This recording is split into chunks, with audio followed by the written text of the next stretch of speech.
ശ്രീ ജലീൽ പുനലൂർ. ഇപ്പോൾ doctor T P Senkumar sir വളരെ ഞെട്ടിപ്പിക്കുന്ന വിവരങ്ങളാണ് ഇപ്പോൾ പറഞ്ഞത്. അതായത് ഈ പിടിച്ചെടുത്ത സ്ഫോടക വസ്തുക്കൾ എന്ന് പറയുന്നത് ഒരു ചെറിയ പ്രദേശം മാത്രമല്ല, ഓൾമോസ്റ്റ് കേരളത്തെ മുഴുവൻ വിഴുങ്ങാൻ ശേഷിയുള്ള അത്രയും കപ്പാസിറ്റിയുള്ള സ്ഫോടക വസ്തുക്കളാണ് പിടിച്ചെടുത്തത്. ഇതിൽ മുഖ്യ ആസൂത്രകനായ TA ഫാരിസിനെ, മഞ്ചേരി സ്വദേശിയാണ്, അറസ്റ്റ് ചെയ്തതോടെയാണ് ഇത്ര വലിയ ഗൂഢാലോചനയുടെ ചില കാര്യങ്ങളൊക്കെ പുറത്തു വരുന്നത്. ഈ ഹാരിസിനെ ചോദ്യം ചെയ്തതിൽ നിന്നും NIAക്ക് ലഭിച്ച വിവരങ്ങൾ വളരെ ഞെട്ടിപ്പിക്കുന്നതാണ്. കേരളത്തെ അസ്വസ്ഥമാക്കാൻ പോകുന്ന ഒട്ടേറെ വിവരങ്ങൾ അയാളിൽ നിന്നും പുറത്തു വന്നിട്ടുണ്ട്. NIA അക്കാര്യം ഉദ്യോഗസ്ഥർ മനസ്സിലാക്കിയിട്ടുമുണ്ട്. അപ്പോൾ നിങ്ങൾ ഭരിക്കുന്ന സമയത്താണ് ഈ ഒരു വലിയ രീതിയിൽ സ്ഫോടക വസ്തു ശേഖരം പിടികൂടുന്ന ഒരു സാഹചര്യം ഉണ്ടായത്. പക്ഷേ അതിനെ അത്രമേൽ ഗൗരവതരമായി അന്നത്തെ സർക്കാർ കണ്ടോ എന്നുള്ളത് സംശയകരമാണ്. തീർച്ചയായിട്ടും ഇതിൻ്റെ ഭയാനകതയെ സംബന്ധിച്ച്, ഈ കേസിൻ്റെ ഗൗരവത്തെ സംബന്ധിച്ചൊക്കെ വളരെ ആധികാരികമായിട്ട് മുൻ പോലീസ് മേധാവി കൂടിയായ ശ്രീ സെൻകുമാർ സാർ വിശദീകരിച്ചിട്ടുണ്ട്. അതിലൊന്നും ഒരു പിഴവും നമ്മൾ കാണുന്നില്ല. ഇത്തരത്തിലുള്ള കേരളത്തിൻ്റെയും രാജ്യത്തിൻ്റെയും പൊതു സാമൂഹിക സുരക്ഷയെ അപകടപ്പെടുത്തുന്ന ഏത് പ്രവൃത്തി ആരുടെ ഭാഗത്തു നിന്നുണ്ടായാലും അതിനെയൊന്നും ന്യായീകരിക്കേണ്ട ഒരു ബാധ്യതയും ഒരാൾക്കുമില്ല. എന്ന് മാത്രമല്ല, ഇതിനൊക്കെ എതിരായിട്ട് വളരെ ശക്തമായ നിലപാടുമായിട്ട് മുന്നോട്ട് പോകണം. അതിൽ അദ്ദേഹം പറഞ്ഞതിൽ അദ്ദേഹത്തിൻ്റെ ഓർമ്മക്കുറവാണോ എന്തോ, അദ്ദേഹം 1995 ഈ വേങ്ങരയുടെ ചരിത്രം പറഞ്ഞിട്ടുണ്ട്. പൈപ്പ് ബോംബ് പൊട്ടിയതെന്നുള്ളത് സ്വാഭാവികമാണ്. അത് 1995 എനിക്കും ഓർമ്മയുണ്ട്. പക്ഷേ 1993 ശ്രീകൃഷ്ണ ജയന്തി ദിനത്തിൽ ലോകത്തെ വലിയ ഒരു സമൂഹം തങ്ങളുടെ ജീവിതത്തിൻ്റെ ഏറ്റവും ആദരിക്കപ്പെടുന്ന ഒരു ദിനമായി കാണുന്ന, പുണ്യദിനമായി കാണുന്ന ശ്രീകൃഷ്ണ ജയന്തി ദിനത്തിൽ താനൂരിൽ ശ്രീകൃഷ്ണ ജയന്തി ഘോഷയാത്ര കടന്നു പോയപ്പോൾ ബോംബ് പൊട്ടി. സമാനമായി അന്ന് TV ചാനലുകൾ കുറവാ, പിറ്റേ ദിവസം വലിയ രീതിയിൽ പത്രങ്ങളിൽ വാർത്ത വന്നു. ഇതുപോലെ വാദങ്ങളും സംവാദങ്ങളും ഡിബേറ്റുകളും ഒക്കെ ഒരുപാടുണ്ടായി. മലപ്പുറം ജില്ലയെ ഭീകരന്മാർ കൈയടക്കിയെന്നാണ് വന്നത്. നാടൊട്ടുക്കും വർഗീയ സ്ഫോടനങ്ങളിലേക്ക് വഴി തുറന്ന ഒരു വലിയ ഗൗരവമേറിയ വിഷയമായിരുന്നു അത്. പക്ഷേ ദിവസങ്ങൾക്കുള്ളിൽ പ്രതിയെ അറസ്റ്റ് ചെയ്തു. എങ്ങനെയാണെന്ന് ചോദിച്ചാൽ, ആ ബോംബ് പ്രതിയുടെ പ്രശാന്ത് എന്ന് പറയുന്ന RSSകാരൻ്റെ കയ്യിലിരുന്ന് ആ ബോംബ് പൊട്ടി. ഉമ്മൻകോശി എന്ന് പറയുന്നത് മലപ്പുറം SP ഒരു പക്ഷേ സെൻകുമാർ സാറിന് അറിയാമായിരിക്കും, ഓർമ്മയുണ്ടാകും. സാറും അന്ന് സർവീസിലുണ്ടായിരുന്നു. അന്ന് ഈ ഉമ്മൻകോശി സാർ അന്ന് പറഞ്ഞത്, പത്രസമ്മേളനം നടത്തിയിട്ട്, കേരളത്തെ അല്ലെങ്കിൽ മലപ്പുറത്തെ ദൈവം കാത്തു എന്നാണ്.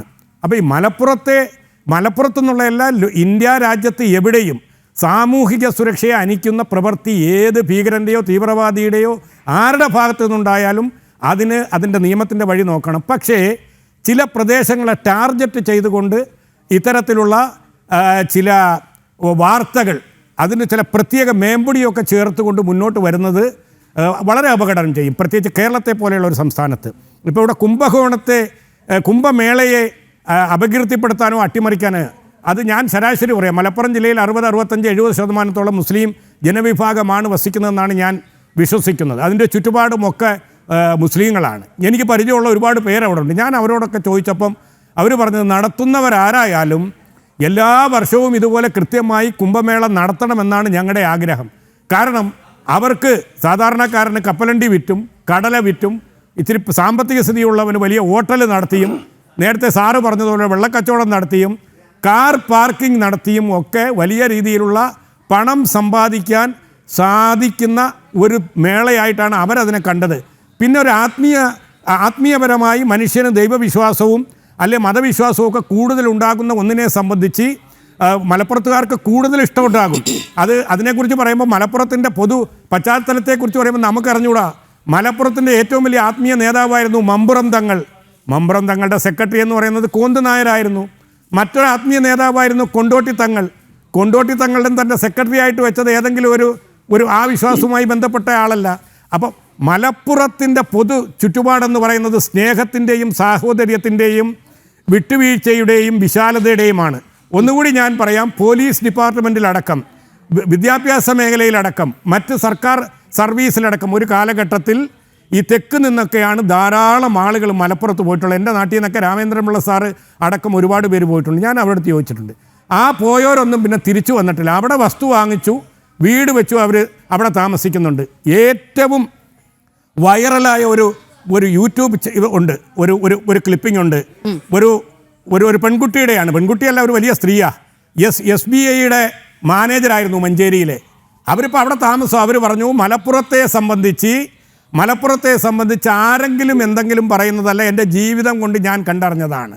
സൽക്കാരപ്രിയരാണ്, സ്നേഹം സമ്മാനിക്കുന്നവരാണ്, മതനിരപേക്ഷവാദികളാണ്, രാജ്യസ്നേഹികളാണ്.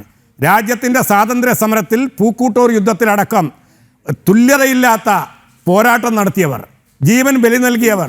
ഇന്ത്യ രാജ്യത്ത് ജാലിയൻ വാല ബാഗ് കഴിഞ്ഞാൽ പിന്നെ ഒരു വലിയ ട്രാജഡി സ്വാതന്ത്ര്യ സമരത്തിൽ നേരിട്ടത് ഈ പറയപ്പെടുന്ന വാഗൺ ട്രാജഡിയാണ്. അത് താങ്കൾ ഇപ്പോൾ പറയുന്നത് പോലെ ഈ കേരളത്തിന്റെ കുംഭമേള അവിടെ ആസൂത്രണം ചെയ്തപ്പോൾ അവിടെ നടക്കാൻ തുടങ്ങിയ സമയത്ത് അതിനെ തടസ്സപ്പെടുത്തുന്ന നീക്കങ്ങളാണ് മലപ്പുറത്തെ പല അധികൃതരുടെ ഭാഗത്തു നിന്നും ഉണ്ടായത് എന്നുള്ളത് അങ്ങ് ഓർമ്മിക്കുമല്ലോ. അതൊക്കെ നമ്മൾ ഒരുപാട് തവണ ചർച്ച ചെയ്തിട്ടുള്ള കാര്യമാണ്. ആ കുംഭമേളയെ തടസ്സപ്പെടുത്താനുള്ള നീക്കങ്ങൾ വളരെ കൃത്യമായി ഉണ്ടാകുകയാണ്. ഞാൻ ചോദിക്കുന്നത്, താങ്കൾ മലപ്പുറം എന്ന് കേൾക്കുമ്പോൾ ഇത് ഏത് ജില്ലയിലായാലും നമ്മൾ ഇതുതന്നെയായിരിക്കും പറയുക. ഈ മലപ്പുറം എന്ന് കേൾക്കുമ്പോൾ എന്തിനാണ് ഹാലിളകുന്നത് എന്ന് മനസ്സിലാകുന്നില്ല. കാരണം മലപ്പുറത്തെക്കുറിച്ച് അങ്ങനെ പറയുമ്പോൾ വളരെ കൃത്യമായി കാര്യങ്ങൾ പറയേണ്ടത് കൂടിയുണ്ട്. ഇത്ര വലിയ ഒരു സ്ഫോടക വസ്തു ശേഖരം അവിടെ എത്തിയിട്ട് എന്ത് നടപടി സർക്കാരിൻ്റെ ഭാഗത്ത് നിന്ന് ഉണ്ടായി? ഏതെങ്കിലും വിധത്തിലുള്ള ഒരു പ്രതികരണം ഉണ്ടായോ? ഏതെല്ലാം മാധ്യമങ്ങൾ ഇത് സംബന്ധിച്ച് വാർത്ത കൊടുക്കുന്ന സ്ഥിതിയുണ്ടായോ? ആരെങ്കിലും ചർച്ച ചെയ്തോ? അപ്പോൾ കേരളത്തെ കത്തിച്ചാമ്പലാക്കാൻ പരുവത്തിലുള്ള ഇത്രയധികം സ്ഫോടക വസ്തു അവിടെ എത്തിയിട്ടും ആർക്കും ഒരു കൺസേൺ ഇല്ല. അതാണ് ഇവിടെ ചോദ്യം ചെയ്യപ്പെടുന്നത്. ശ്രീ ജലീൽ പുനലൂർ, നോക്കൂ, ഏതൊരു സർക്കാരായാലും കേരളത്തിൽ UDF LDF ആണ് മാറി മാറി ഭരിച്ചിട്ടുള്ളത്. തീർച്ചയായിട്ടും ഇതിലിപ്പോൾ രാഷ്ട്രീയം കാണുന്നില്ല. ഒരു മുൻ പോലീസ് മേധാവി, ആദരിക്കപ്പെടുന്ന ഒരു മുൻ പോലീസ് മേധാവിയാണ് എൻ്റെ മുമ്പിലിരിക്കുന്നത്. അദ്ദേഹത്തിൻ്റെ മനസ്സാക്ഷിക്ക് കൃത്യമായി ബോധ്യമുണ്ട്. ഇന്ത്യ രാജ്യത്തെ ഏറ്റവും മികച്ച ഒരു സേനയാണ് കേരളത്തിൻ്റെ പോലീസ്. ആ കേരള പോലീസ് ഒരു കാലത്തും ഇത്തരത്തിലുള്ള ഒരു ഭീകര പ്രവർത്തനത്തിനും ഒപ്പുചാർത്തുന്ന ഒരു സമീപനവും കേരളത്തിലെ ഒരു ജില്ലയിലും ഒരു മണ്ഡലത്തിലും ഒരു താലൂക്കിലും സ്വീകരിച്ചതായി എനിക്ക് തോന്നുന്നില്ല. ശ്രീ ജലീൽ പുനലൂർ.